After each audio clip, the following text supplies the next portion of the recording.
Purposeful Aging, the second Purposeful Aging session this morning, February 28th, 2026. Yes, it's a cold morning here in Bugolobi, unlike usual, but we shall brave it. We are seniors who are warm. Yeah. My name is Dr. Christina Kadama, your moderator this morning. And I want to welcome you once again, all the caregivers, all the older adults, fellow older adults this morning, gentlemen, friends, and family. I hope we have many family members logged on this morning. Thank you for coming on, Ale. And as I've said, we'll go right on. We will not wait for other members to join us. Well, Purposeful Aging team this morning has brought a touching topic, and that is managing hearing disability in families. We want to look at lessons for the families and lessons for caregivers.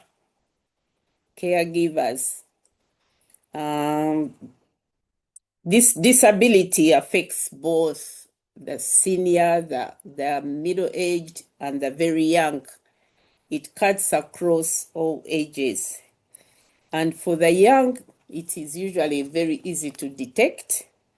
But for the senior, it comes on gradually, and you may actually not be aware that you have lost some of your hearing abilities until it is really advanced. It is associated with degrees of emotions, degrees of different ways of coping with this disability by the different members of the family. That's why we have really emphasized that it's family and not just you as an individual. Usually in Uganda, many seniors, many judges, many cookers, kuku or nana look after the persons affected with different disabilities.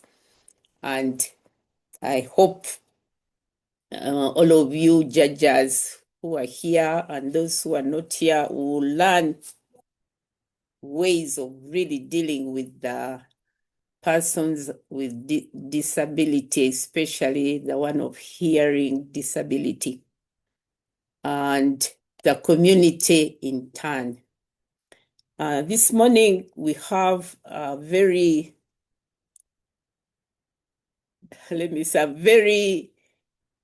senior person to take us through this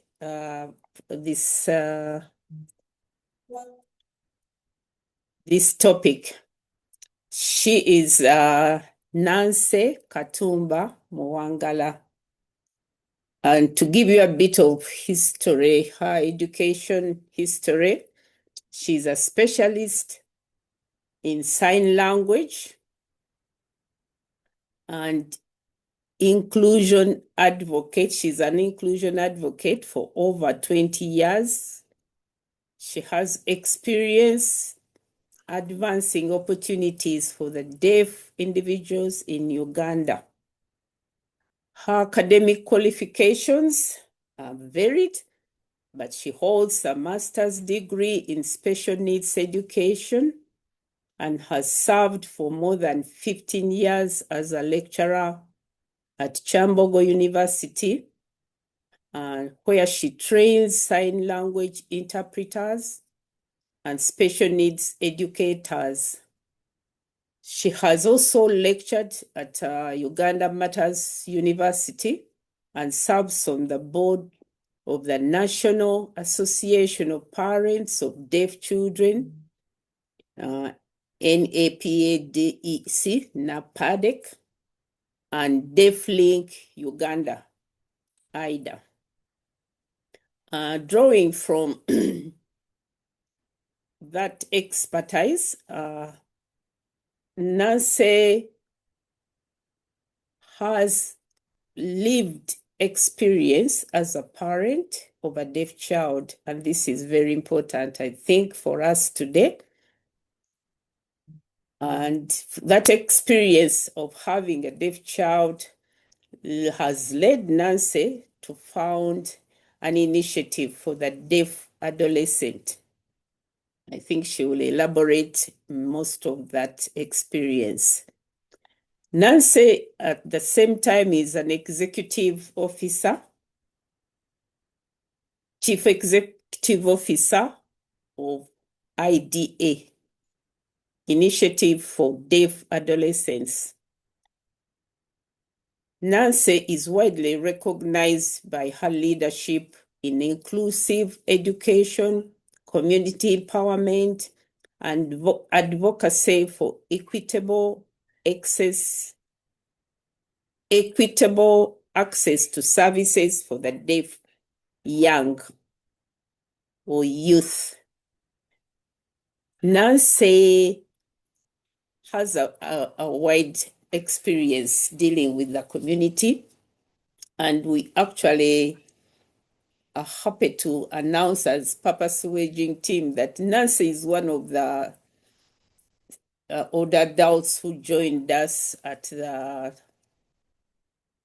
season of care hamper giving during December last year. I think she was following up her community spirit. That's where we last met. Otherwise, she's been a very ardent attendant of this program, these sessions. Nancy, before you, we have older adults, caregivers, and many family members and friends of the older adults. And we'll ask you to take us on for the next 40 minutes, after which we shall have questions and answers. And then we conclude after an hour and a half of this engagement. Nancy, you're most welcome, and kindly greet us, older adults, caregivers, and family members, and then you go straight on to the topic. Thank you very much, Dr. Christina Kadama. Good morning, everyone on the team. Good morning. I am Nancy. For purposes of introduction, I'll put on my video so that you can see who I am. I'm Nancy Katumba Muwangala, and Dr. Kadama has said everything about me. Glad to meet you here online. Glad to meet you too.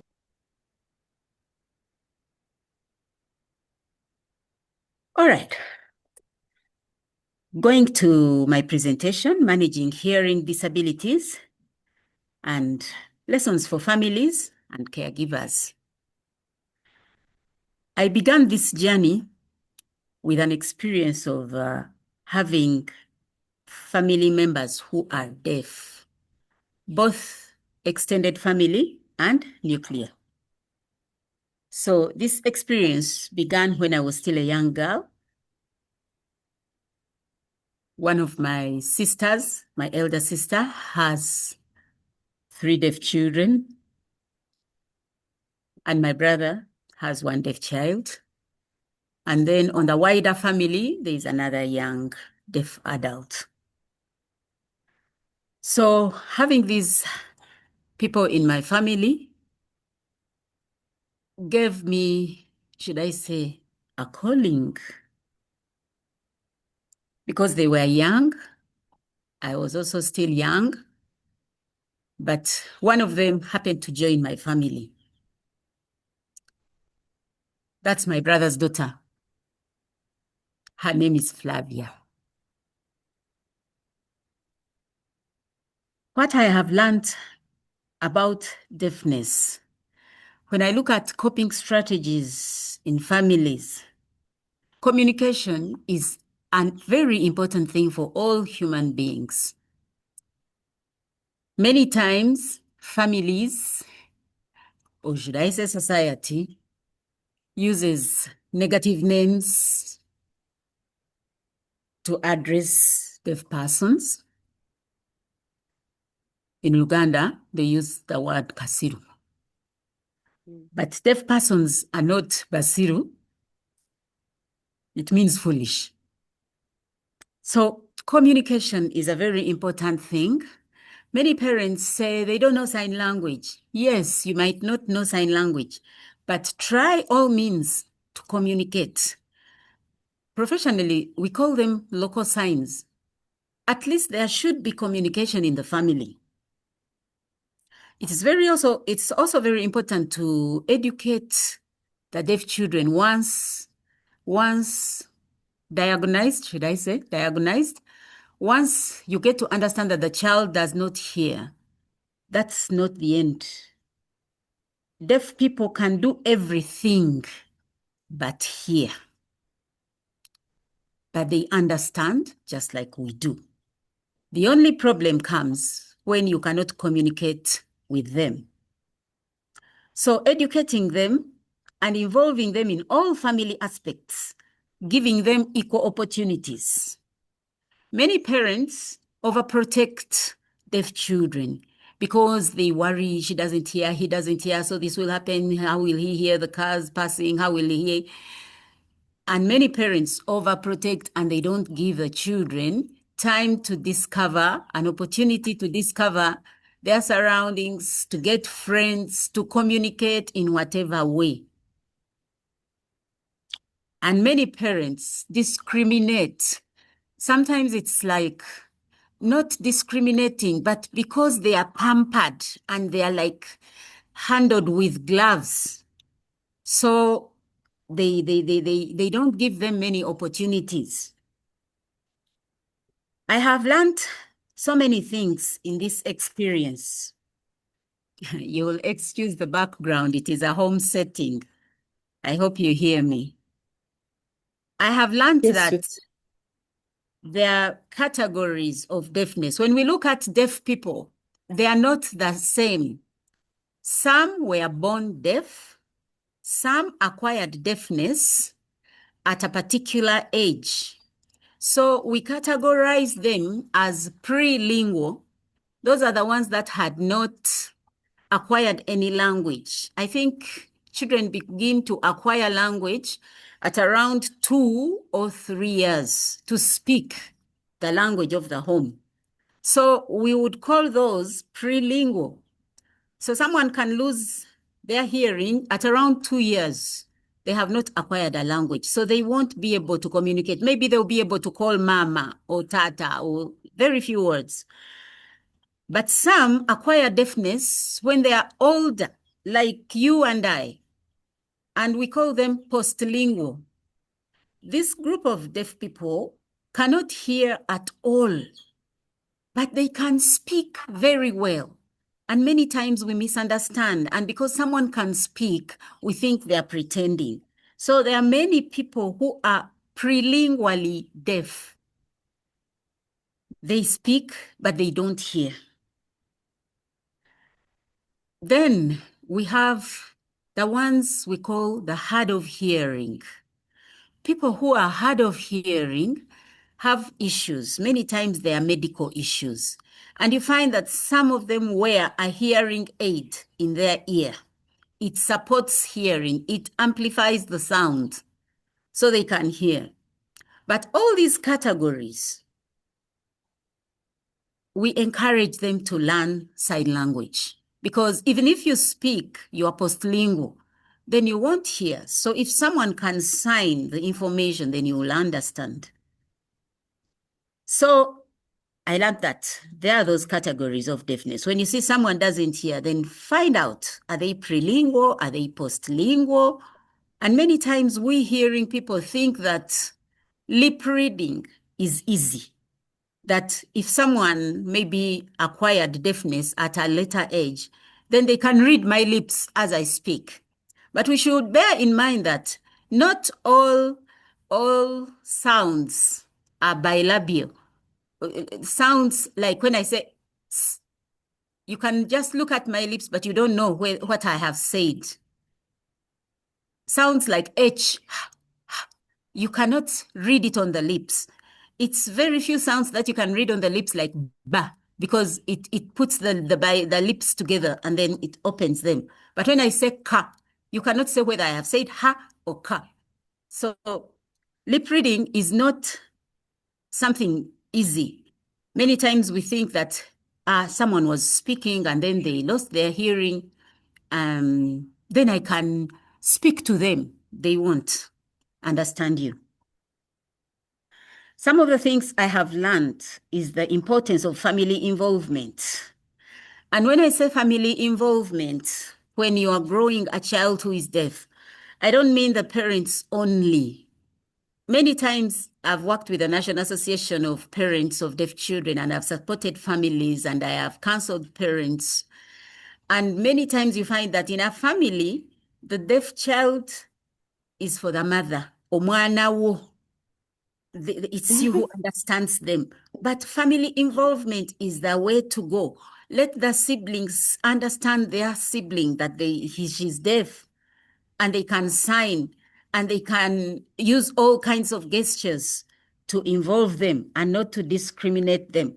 So when I talk about involvement, it is family involvement, not parents only. Another thing is that deaf people are visual.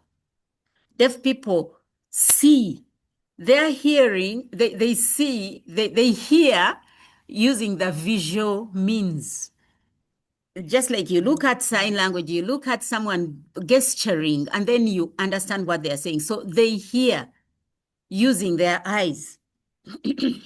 So it's very important to use visual clues in most explanations for better understanding. Many times when I'm now talking about my experience growing my daughter, there are times she would want to understand the family tree. She sees the aunties visiting the uncles from my side, from my husband's side, and she couldn't understand. So I would draw pictures.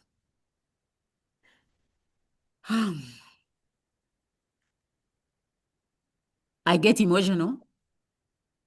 Yes, we understand that, Nancy. When I remember all this, I would draw pictures, telling her that these are our parents. They had us, and now we are having you. Drawing pictures of people, so she can understand that this is my cousin from this auntie. Sorry. Get some water to drink. I'll get it. So visual clues are very important. I remember when she had become an adolescent,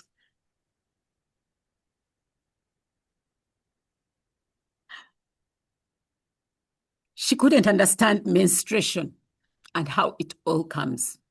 It can be hard for us who are hearing to conceptualize it. How about someone who is deaf, who doesn't have what we call incidental learning? Because for us who are hearing, we are exposed to different kinds of incidental learning from our friends, from the radios, from reading something, because reading doesn't come easy with deaf people. But I had to teach her the concept of menstruation, of ovulation.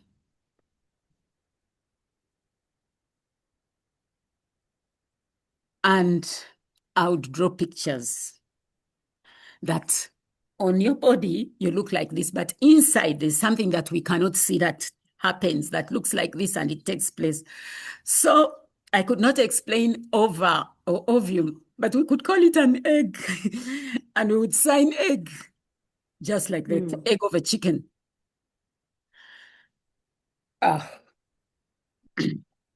But she eventually had to understand all that. Actually, all my dream, all my calling, all that I've started to do began there. So many parents face the challenge of communication, and I encourage parents and caregivers to use local signs. Deaf children will communicate, like it or not, whether they learn sign language, the Uganda Sign Language, which is official or not.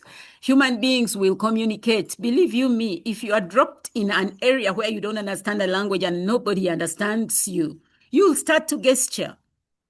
Does that mean you are Kasiru?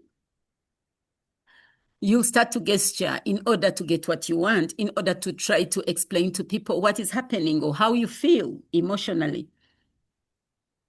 So another thing I've realized is that we should not encourage self-pity. Sometimes deaf people would discriminate themselves, having self-pity. Me, I'm deaf. Me, you should take care of me. You should. No, this world doesn't handle you with gloves.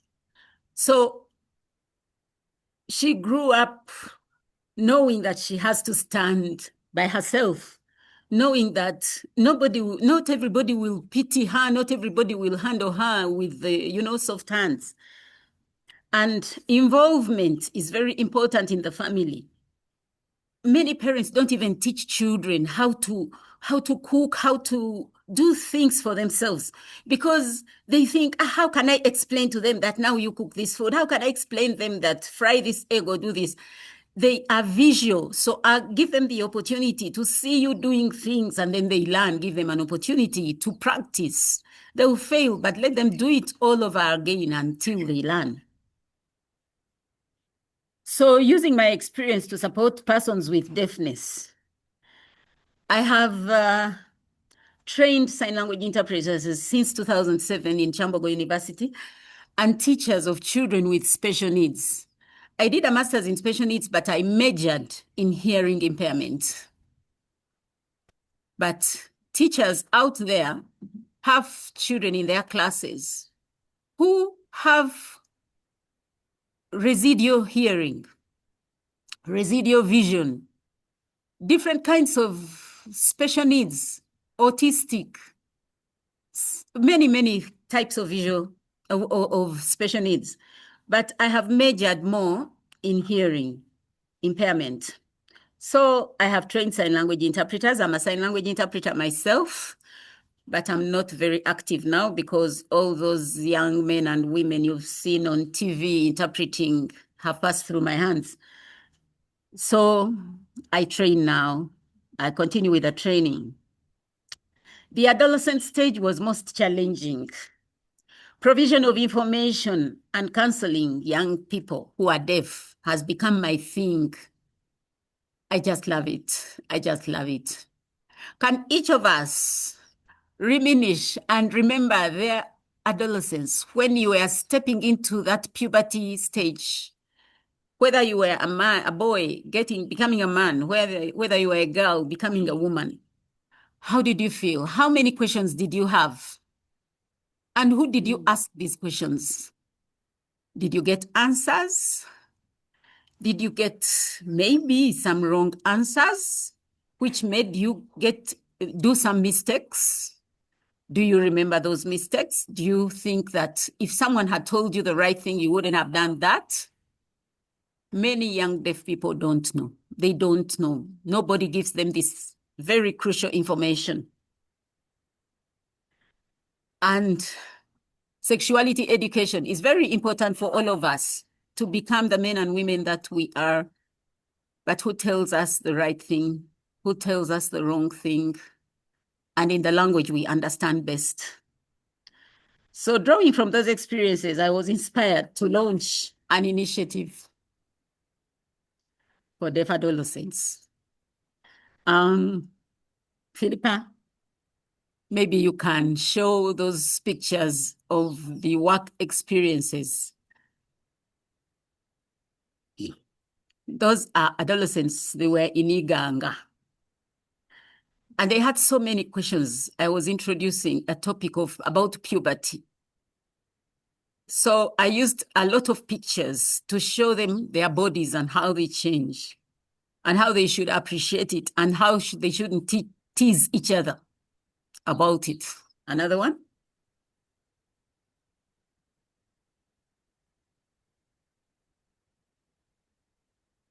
Yeah, that's me explaining to them.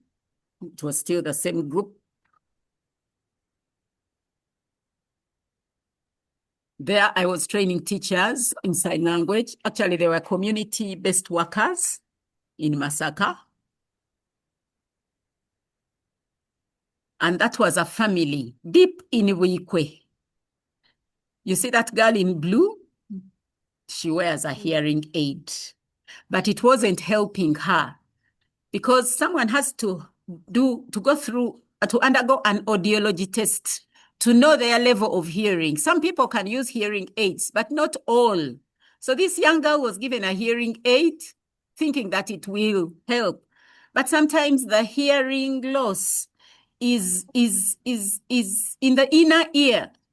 So sound cannot reach the brain. So however much you amplify sound in the outside, in the hearing canal, it cannot go to the brain. So some people think that if someone loses their hearing, they can use a hearing aid. It's not for everyone. You have to undergo an audiology test, and then they see the level of loss, and then whether you can use a hearing aid or not.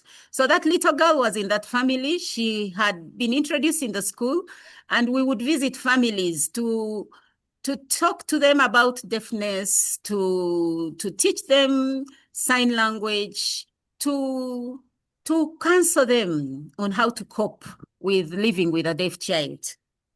That was in Wikwe. Another one. And this is Wachiso School, Wachiso Secondary School for the Deaf. It is a fully fledged secondary school in Saint Emma, Wachiso District. And I always go there to provide group counseling, individual counseling. We've carried out research as an initiative for deaf adolescents in that very school. So that was another session, one of the sessions with the students at Wachiso Secondary School for the Deaf, Senior 1 up to Senior 6. They are all deaf. And this was an experience where a deaf young girl was pregnant. And she was taken to Wachiso Ministries. And they were stuck with her because they didn't know how to communicate. So I was invited to talk to her about her situation. But believe you me, she didn't even know that she was pregnant. So that's the information that is very important when we are growing, because sometimes people do what they do and they don't know the result. That girl, when I told her you're carrying a baby inside you, she opened her eyes widely. She didn't know anything that what she did could result into that. So that was at Wachiso Ministries. Let's wait for that one. Yeah, now, tips for families and caregivers to help them live with and manage better while living with deaf people. Communicating face-to-face while speaking. And remember, communicating face-to-face brings out the facial expression. I said deaf people are visual. So they even want to see the emotion on your face. When you're sad, when you are happy, then they'll see your face. They'll know you, they will read your body language. So it is important when those who can lip read, it is important to face each other. Let not your face be distracted so that it is clear and they can see your face and see your facial expression. Familiarize yourself with basic sign language to facilitate communication. It's very important for us to learn at least basic sign language. I'm glad sign language has been introduced in schools, in the secondary school curriculum. It's there in the lower secondary.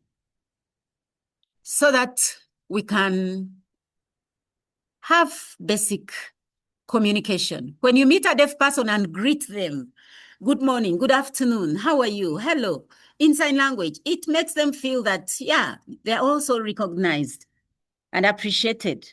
Create an accessible home environment by reducing background noise and minimizing distractions when communicating. Because they are visual, they need light. I remember when Flavia was growing up in my home and power was off, then she was cut off. So the candle, the one candle that was lit, was not enough for her to see everyone. So she would like us to light like 10 candles because she needed light to see everything that's going on and be able to communicate. Use visual aids like pictures, gestures, and writing can help convey messages. Pictures are very important. Show respect and acceptance. Encourage independence. These deaf young people are human beings just like you. They have privacy. They want to be independent. I remember when they were children at home, I would send her siblings to the shop to buy some things. And then she said, send me also. I look at Flavia, and if she was a hearing person, I would call her talkative. But in her deafness, I don't know how to term it, but she's such an outgoing person. She's social. She's a go-getter. So she would tell me, send me also to the shops. So I would write a list. She would tell me, don't write. You don't write to the others. They reach there. You tell them, also tell me, I'll reach the shop and tell the hajati of the shop. So she was that kind of person. Encourage independence. Let her be independent also. So I would tell her, and that's how I was forced. I was, what should I call it? Encouraged, I think forced to learn sign language so that I can communicate with this girl, because she's always on my case. Tell me this, tell me about this. Many times I would say, you do this, tell Flavia also. She would come and say, tell me as an individual. Support education and skills development. Many deaf people go to school without a language. They report to school late because they have been diagnosed late. You find a 13-year-old in primary one, and they don't have a language. Yet we hearing all go to school to enroll with a language. So we have concepts for things. We know names for things, and then we add the English language, which we learn in school, when we already know our vernaculars. Look at a deaf child who goes to learn a second language without a local language, a language from home.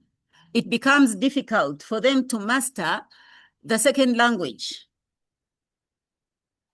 So you will find that many don't know how to write English.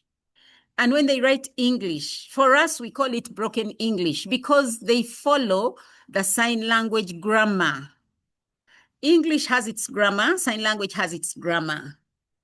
So when they write as they are signing. You find that English word order is not followed. Please, if you see a deaf person writing what you call broken English, to them it is okay. They are using the sign language grammar to write. Skills.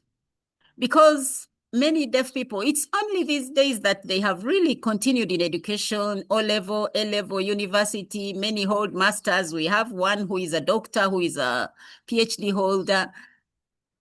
But many, because our society still has that negativity, many don't go far.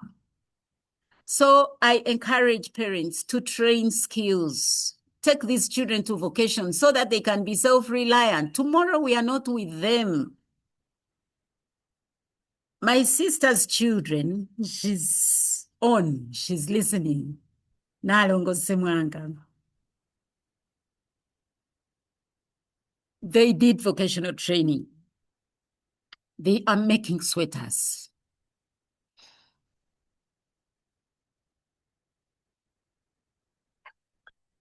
Excuse me. My sister is over 80, and she encouraged her children to go to school. She took them to school together with her husband. They are now self-reliant. They make money for the home. They pay fees for their children. And one of them is an Alongo also.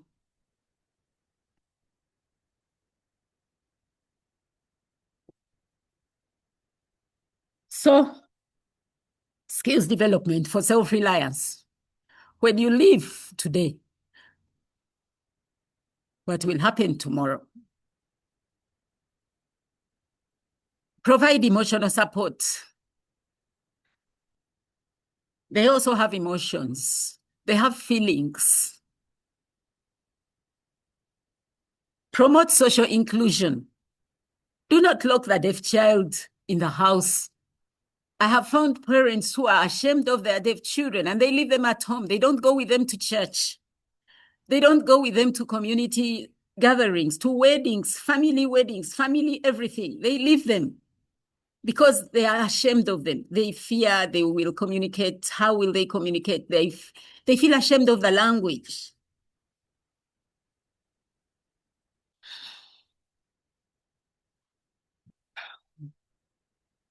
Access to health services.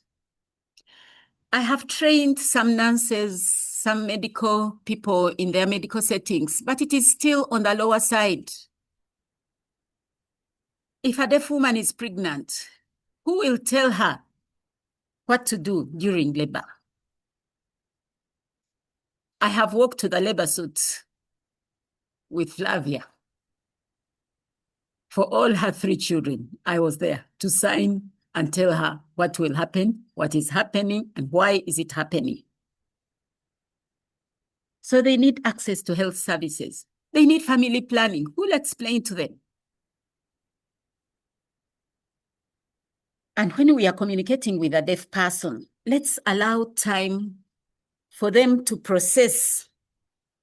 Because we are hearing, we think everything is normal. Let me share this experience. When we were one day walking from church with Flavia, and the lady in front of us had a big bum. Flavia also is well endowed via. So I think whenever she was passing the stage where the conductors are, you know, those taxi guys, they would touch her bum.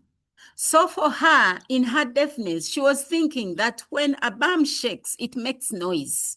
That was her conceptualization of that situation. So she thought these guys who are tapping her bum are telling her to stop the noise. Can you imagine? So when we were walking from church and we saw this lady in front of us, she said, this lady, does that make noise? I told her, noise? What do you mean noise? She said, her bum, it is shaking. It's making noise for you hearing people. I said, no, it's not making noise. She said, but those guys always tap me. They tell me to stop my noise. Can you imagine? It was way out of my thinking. But this is the way she was conceptualizing it.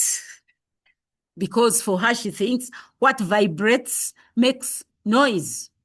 So if she is shaking there, it's making noise. That's why they tell me, stop your noise. So I had to go through another session telling her it's very wrong what they're doing.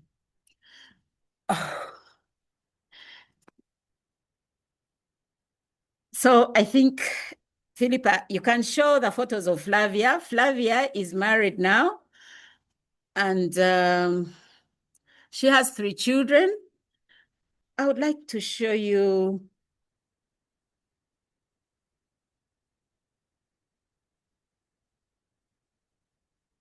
That was Flavia's introduction. Philippa, I have sent one more photo.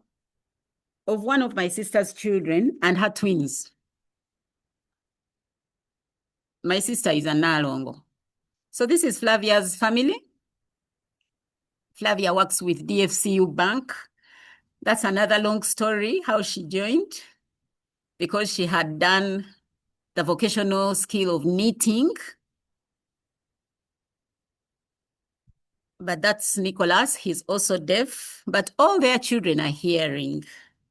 And they are all fluent signers because sign language is their mother tongue.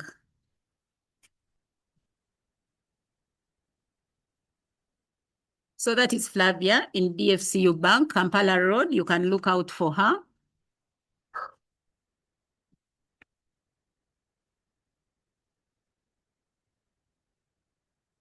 And Philippa, I have sent, this was that initiative for deaf adolescents when we were celebrating the Deaf Awareness Week. Every third week of September is a it's the International Deaf Awareness Week. So at Initiative for Deaf Adolescents, together with adolescents from Wachiso Secondary School for the Deaf, we celebrated. And one last photo which I have sent you, Philippa. Yes, I'll need to stop sharing and add it, then I'll send it. You can continue in the meantime, and I add it shortly. Okay? Just as I conclude, families and caregivers can better support people with hearing impairment by improving communication. Let's communicate. Everybody needs communication. Showing respect and creating an accessible and safe environment. It is important to encourage independence, to support education and skills development, and to provide emotional support. Promoting social inclusion, accessing health and support services, and being patient and flexible. That one makes a big difference. At the same time, caregivers should take care of their own well-being so that we avoid burnout. Yeah, that's my presentation. Talking about the other deaf adults, they were children. I always call them children. Yeah, we shall see Rebecca Wanyana with her twins. We also have Sarah Najemba and Peter Muwanga. Peter Muwanga is a carpenter working at Kyambogo University. And we have Robert Nkwangu. He's the director of National Association of the Deaf. It's a national organization for the deaf. So thank you very much, ladies and gentlemen. Forgive me for breaking down. It's emotional sometimes. That's Rebecca Wanyana. Her twins made 10 this February. And she's the last born of my sister.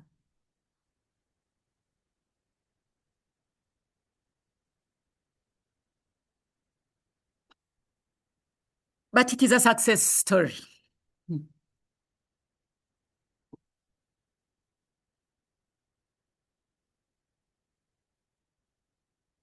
Thank you very much, Philippa. And Dr. Christine for giving me this opportunity. Thank you so much, Nancy. I am actually lost for words this morning. It's been so touching. It seems we are in a world of our own, very, very far from people with hearing disability. I felt so guilty throughout. I'm sure many of you have been touched, and we have a lot to share, a lot of questions, and I would like to call up on Philippa to take on this session. But we are so, so, so grateful for this exposure. You've taken us into a new world, and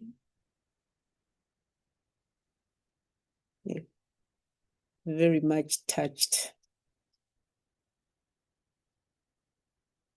Dr. Right. Philippa. Thank you so much. Okay. Yes, thank you so much, Auntie Nancy, for opening our eyes. I had tears throughout most of the session, so you're not alone. It was you have such a deep experience. It's unbelievable. I feel like I've been living under a rock where these people are concerned. But also, I really want to thank you for being present for Nancy, for Flavia, and allowing her to experience life. It's such a rich experience. Forgive me, I'm crying as well, but yeah. I can see many comments in the chat thanking you for the good work that you have done.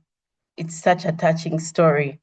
And I'd like to invite anyone in the audience who has a question that they'd like to voice over to put up their hand, and we can give them a chance to unmute and be able to ask their question. Okay, but otherwise in the chat, I see several comments. There's a comment from Herbert who says, this is so deep. He has been dealing with visually impaired people for many years, but not those with hearing impairment. So there's lots to learn for him, and he thanks you very much. There's also many thanks from actually everyone on the session has put thanks. I saw a hand up from Dr. Damba. You're welcome to unmute and ask your question or comment. Thank you so much, team. Thank you, Nancy and Philippa, for this wonderful words, and you've opened up our thoughts in relation to this particular group. My biggest concern, well, I joined a little way late, but the issue of the hearing disabilities are very important for this population. And I will be more interested to have a session like this in the perspective of the old with hearing disabilities, and how do families work with them, journey with them, their life. That's very important for me. Thank you so much.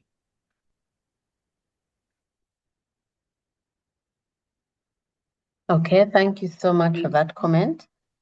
Sorry. Did I hear someone? Okay.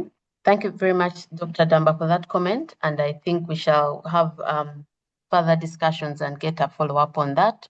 It might come up in the subsequent sessions. Maweje?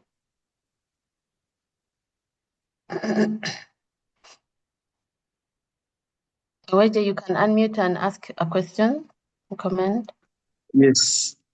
Yes. Good morning, everyone here. Yes, I would also like to convey my appreciation to Nancy for this really very insightful session that she has given to us. Yes, it was really touching, really touching, even at my end, because yes, there are times that she will break, but there I've also gotten to realize that I think most people have not been equipped with this knowledge to be able to understand the people who Maweje, are. you're breaking up. We missed the My last network part is of bad. your statement. Yes. How is it now? This is Hello. better. You can just go. Now we Yes. can hear you. Please go over what you said Okay. again. We missed your last sentence. Yes, I was saying that I think basing from what we have just learned, it means that I think most of us don't have this knowledge. Yet we have these kinds of people in our society. And it was really heartbreaking and touching. Yes, I also paused, and yeah, it's been a hard one. But then knowing that the people need the support and the understanding. Personally, one thing I've learned is I thought that protecting them so much is something good that they need. not sending them to the shops, really pampering them so much. It's something that I thought that is good for them, that they need. But from what she has explained is you can do it, but you don't have to overdo it. And most people are really, I think we are erring on that. We're erring on supporting those people. Personally, I have an employee who is deaf, and yes, thank you for that clarification of Kasiru. People refer to them as Kasiru, yet it's not. This is people understanding and they conceptualize. So I have a worker who is deaf, and I think at some point people felt like, oh, probably he wasn't fast, he could be misused and all this. But I wanted to tell them, guys, you know what? This person has to be here. And I actually wanted to talk to his direct supervisor. And the direct supervisor said that this person is actually one of the very good people in his team. He said that this person pays attention to detail, the person keeps time, and actually he says if he has a difficult day and he has maybe a lots of work to do, this person is the one that they would rely on. That the supervisor would rely on. For me, I was actually amazed.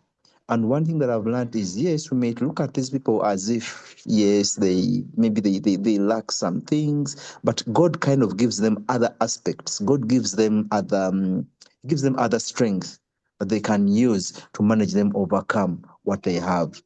So when I spoke with the direct supervisor of that person, I got to learn that yes, these people actually are they can manage, they can maneuver through this world, and it's not good to just let them go and write them off. Same way other people thought that, oh, that person, no, we can't keep them here. People they won't blend with the rest of the people.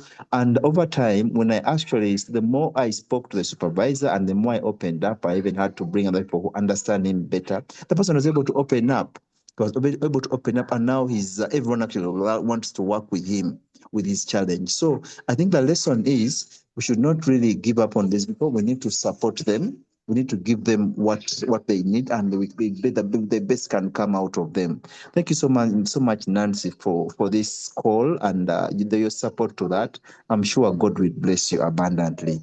But thank you so much, even Dr. Kadama, for organizing this. Sorry, I have some background noise. Sorry, thank you. Thank you for Okay. employing this person and giving them an opportunity to work. Right. I think Thank the you, rest Maureen. of the team, Sorry. of the team at work, I would encourage the gentleman who has just left, who has just spoken, to have a session of talking about deafness to the workers, to the fellow workers, so that they can understand deafness better. I always encourage people who employ deaf people to get a session to talk about deafness so that they can learn about deafness and understand how to work with their colleague. But thank you for giving him an opportunity. Yes, that's very important. Nancy, I was wondering if you can talk a bit more following on Dr. Damba's question about how you would, what tips you'd give people, families or even people at work, how to deal with someone who had some hearing before. I forget the term you used for them. And then now they have Postlingual. Postlingual, thank you. Yes. How to deal with those people because they might be a bit resistant to learning the sign language or moving on. Yeah. I personally had an experience. For 5 years, I lived with my late mother-in-law. Now she has rested at 97, but she also had hearing issues. As we grow older, the medical people know much about it. But I know that in the inner ear, we have some hair fossils. And as we grow older, they kind of degenerate. So then hearing becomes very difficult in the advanced stages of our lives. So for such people, you cannot teach them sign language. You cannot. You just have to be very patient with them because they will need for you to shout, for you to repeat so many times. I experienced it for over 5 years with my mother-in-law. And sometimes they can also become very angry because they cannot hear you. So it's a matter of the coping strategy I applied here was patience. A lot of it, because sometimes she would just say, stop talking to me. But you bear and tell her it is because we have lived longer. So you cannot say you'll introduce sign language to older people. Just be very patient with them so that they can point at things, so they can see, that is, if their sight is still okay. I think that's the way to manage with older persons. But it is very common, losing hearing as an old age factor. Right. We have some other questions requesting you to point out some centers where people can go to get help for people with disabilities, hearing disabilities. These are not usually advertised widely. Then also for you to sensitize the audience about calling deaf people by their sign names for inclusion. Yeah, thank you very much. In my work with special needs, there are organizations that support parents because the special needs come in different ways. There's an association for the blind, an association for the deaf, an association for intellectual, intellectual impairments. There are so many.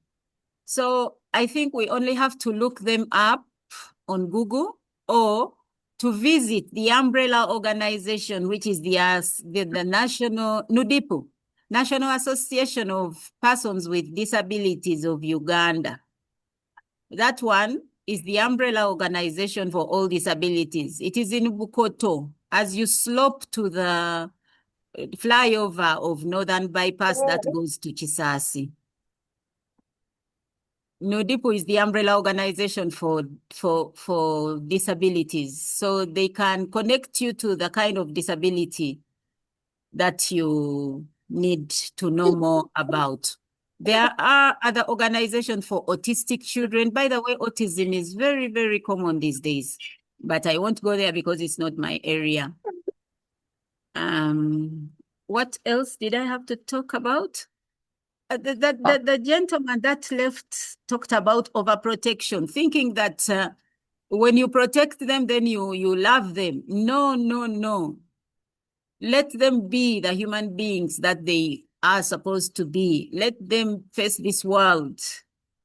Don't handle them just like you treat the rest of the children or the rest of the adults. Please. I have seen parents who have handled children with gloves and now they are not there and it's difficult for them to cope.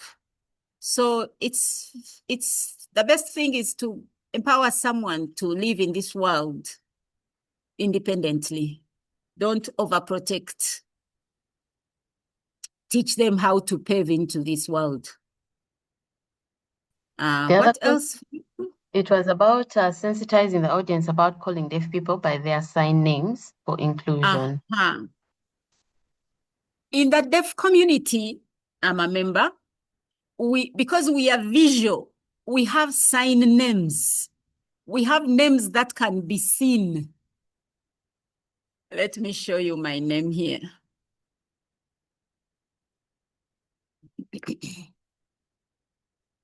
Is the video on? Yes, we can see you. This is my sign name. So when you are with deaf people and you want to look for me, don't say Nancy. Nobody will hear Nancy. This is Nancy, and everybody will know that is my name. So we have sign names, and we encourage people to use sign names. The other societal negative names that that are tagged with deaf people. Every community has a name which is very, very demeaning. Kasiru is in Luganda, Echiteta in Runyankore, Ebang, Kimin. I've visited different communities, so I know all these names because people tell me what they call them. And there's another story, I think we don't have time. There's a lady who was dumped at the, when I was still working with the Association of the Deaf, a lady was dumped at the office at 5 a.m. and she had a bag and a basin and she was using gestures. She didn't know sign language, but she was using gestures. And from my understanding, she was coming from either Kabale or Chisoro because she traveled a long journey in the bus with many hills, going uphill and coming downhill and many sharp corners and all that she was doing. So I was trying to get information about her because I was the sign language interpreter for the deaf people who were all there. And when I opened her bag, I found a card, an immunization card for one of her babies. She said she had 2 babies. One was little and another was breastfeeding, but the husband had taken all the children and put her on a bus. So in her bag, there was an immunization card. And on the name of the mother, they put Echiteta. Can you imagine? An individual has a right to a name. But she didn't even have a name. On the card, there was Echiteta. So let's stop the negativity. Let's stop the name calling. All the deaf people, they do everything, but here, that's all they can't do. So let's give our children names. Let's teach them how to write them. Let's teach them how to spell them and then give them sign names. In my family, almost everybody has a sign name because of the deaf people we have in our families. They've given us sign names. Uncles have sign names, aunties, cousins, everybody has sign names because that's the way they understand.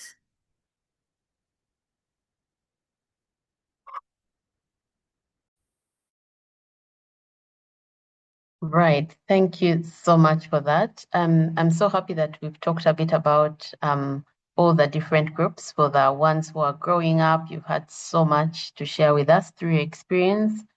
And the older ones who, I see a comment from Auntie Ferry about you answering the question she had about her old man. I suspect it's around the issues we discussed where we said dealing with people who were once hearing and are not able to hear now, you need a lot of patience and talk to them face to face so they are able to see what you're saying, or maybe even move closer to them, repeat and be as loud as possible so they can hear. And that's something for us to learn and take away from this session. I don't see any other hands up. Excuse me, Philippa. Yes, please. I just wanted to also share my experience still with the person that I work with that I work with. There was this general complaint of the person getting angry, excessively angry, and I think I told these people that yes, that guy gets extremely angry. Not because he's not happy with what you're doing, but it's because you do not try to understand him well, or probably you're not listening to him. And I told them that the best you can do is to try and really understand him. Most especially if probably people are busy, he gets angry. And I heard you talk about a bit of them getting angry.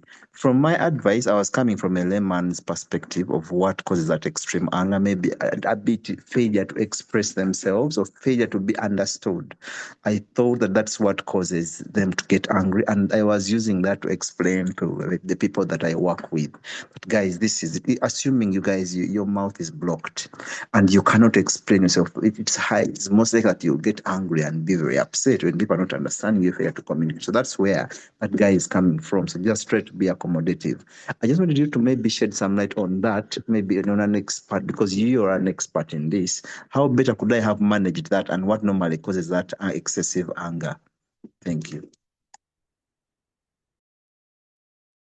Yes, many people say deaf people have excessive anger. They get, Believe you me, you and I, if you are in a community that doesn't understand you and you want to communicate and you want to drive a point, you would cut wires.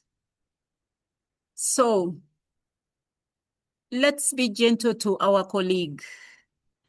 When it is time when he's not angry, ask him, the other time you got very angry, why didn't you explain? Why didn't you write down so that we can understand? They need to be talked to. Some of them have been brought up in families that didn't give them time that didn't understand them. So they carry this anger with them. Something that has to do with upbringing also. But it's not late. You tell them, do you see us behaving like that? It is not good. And the communication to drive that point is very important. Ladies and gentlemen, I train sign language.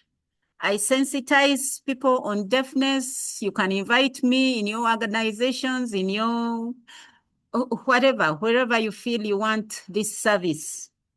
Because in schools, many teachers have children in class who have issues of special needs. And for them, they cannot tell until I have talked. After there's a school I went to and I talked to the teachers, and then the teachers started mentioning, do you know this one also? Even this one, I think. Madam Nancy, we have many children. So until they get to know the behaviors of these children, there is this child who you are explaining, but he's looking at the window because he's giving you their right ear, their ear which hears better. But for you, you're thinking that the child is looking outside the window. And many teachers even come and slap them to turn their attention. But this is their better ear.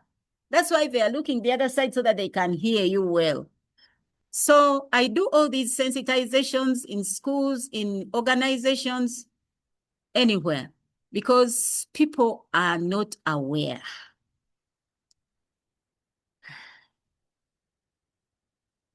I have so many experiences. I remember a commissioner who held my hands and told me, stop doing your thing. But they had invited a deaf person in their organization, and I went as an interpreter. So this commissioner thought I'm wasting time, and he held my hands. Goodness, that's like when you're speaking and somebody comes and puts their hand on your lips. Thank you. Well, that last story is interesting. I think it shows that we need more sensitization in the community for us to know more about this special group of people. There's a comment about, is there a possibility that the names are similar? I believe this is a sign names. Yeah, the sign names can be similar, just like we also have sign names. Our names, another Nancy is out there. She can also be Nancy Katumba, and we are both having the same name. The sign names can be similar. When they are giving sign names, they look at the features of your face, of your body, sometimes the action that you do, sometimes the letter that begins your name is many times a key. So you'll find that someone has a name beginning with N, and then they put the letter N somewhere, maybe on the cheek or on the chin or in the forehead. But they themselves, deaf people, give sign names after looking at you. Then they see maybe a feature, maybe you have a scar on the eyebrow. Then they can sign with a big eyebrow. So the sign names come with the features we have or the actions that we do. Yeah, that's how sign names are given, but they can be the same. Yeah. Okay. Is there anyone who has a hand up that I've missed? I don't see any. And we have no more questions in the chat. So I'll hand back to you, to the moderator, to wind up the session. Thank you very much, Nancy. Thank you very much to Philippa. Thank you, everybody who has listened to me. Thank you for the comments. I am humbled. Thank you so much. Nancy, I wish I could do the sign, your sign name. Thank you so much, Nancy. You have opened a new world to us, and a big, big deficit that we are actually not aware of what our people with various disabilities go through. I wanted to add a little on the question of old people. Yes, I think Nancy has specialized mainly with the young ones, an area which is very important, but we hope to have an ENT person's doctor to talk to us about hearing in general. It will involve the causes and how we hear and what can go wrong, and probably it will help us appreciate more the hearing difficulties as we age. Now, when you have an old person and they are not hearing, apart from facing them, being gentle, it's advised that you use a slow, you talk slowly and at a low pitch, pitch. Pitch is really, you don't shout at them, but you talk slowly and low, not high volume. You use a low volume because actually what they lose first is hearing the high tone voices, frequency. I think it will be explained better, but for Ferry, you don't have to shout, you have to speak slowly and with a low tone. Then the old people will be able to hear you. Thank you so much, all of you members who have expressed your encounters with people with disability in hearing. And we want to promise that, Nancy, we need to have you again we'll have to talk to you again for probably sharing your presentation with the ENT surgeon, which would make a complete picture. Many of the sessions we've had, we knew what was wrong first, then we worked on how to deal with the people. But this time, I think we've had the difficult and without having learned what had gone wrong or what goes wrong. So thank you so much, all of you, for coming. Thank you so much, Nancy. We want to encourage you to share this session with as many people as possible. Our YouTube version will come out maybe in a week's time. Please follow the link for the YouTube and share and continue learning. We shall be here again at the end of March 28th, actually. And the topic will be shared just a week before the day. Thank you so much and have a good day. Enjoy your weekend and be patient with people with different abilities. Thank you. Thank you so much.